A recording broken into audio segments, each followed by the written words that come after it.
Assalamualaikum, salam sejahtera. Terima kasih kerana telah memilih channel ini. Jangan lupa tekan butang like, komen, subscribe dan share untuk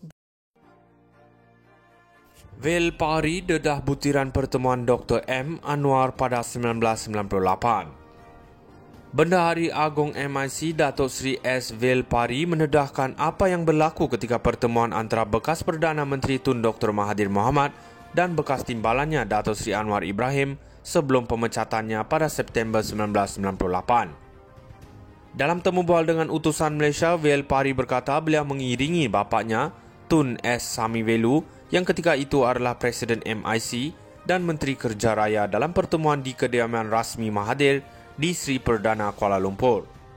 Beliau mendakwa turut hadir pada pertemuan itu adalah bekas Menteri Kewangan Tun Daim Zainuddin dan seorang ahli korporat yang merupakan rakan akrab Anwar yang kemudian sudah pun meninggal dunia kerana kanser.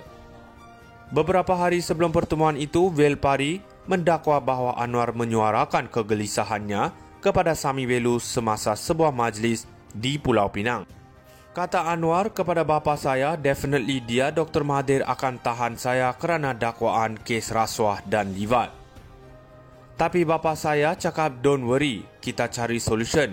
Selepas itu bapa cakap dengan Tun Daim yang kemudian mengatur janji temu dengan Dr. Mahathir.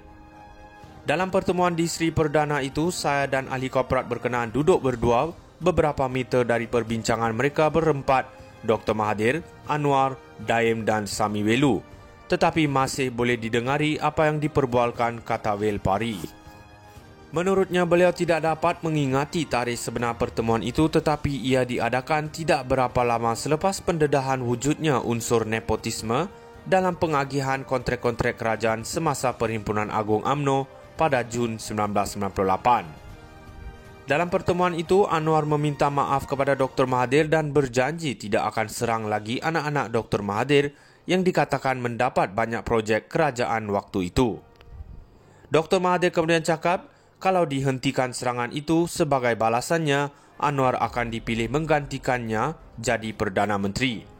Dan Anwar percayakan kata-kata semangat Dr. Mahathir itu, dan selepas pertemuan itu jugalah, Dr. Mahathir mengukuhkan tuduhan-tuduhan liwat terhadap Anwar, katanya.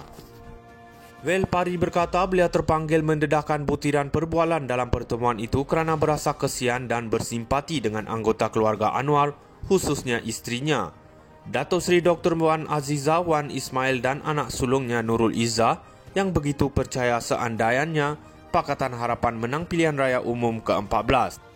Dr. Mahathir yang ketika itu Perdana Menteri sementara Pakatan akan mengemukakan permohonan pengampunan kepada Yang di-Pertua Agong untuk membebaskan Anwar. Ini semua muslihat dan hela Dr. Mahathir kerana saya masih ingat butiran perbualan pada 1998 itu di Sri Perdana. Kata Vel Pari, setiap ungkapan Dr. Mahathir pada hari ini perlu diperhalusi secara mendalam oleh mereka yang berada dalam Pakatan Harapan. Anwar masuk penjara, kata Dr. Mahathir, bukan salah saya. Skandal kerugian pewajar berbilion-bilion ringgit pun bukan salah saya. Bila cakap pasal calon Perdana Menteri, beliau kata nak relax buat apa? Elok jaga cucu. Siapa sumbat Lim Kit Siang dan anaknya Lim Guan Ying dalam tahanan Akta Keselamatan Dalam Negeri ISA pun bukan perbuatan diakah. Beliau tidak pernah sepi dengan politik, kata Vel Pari.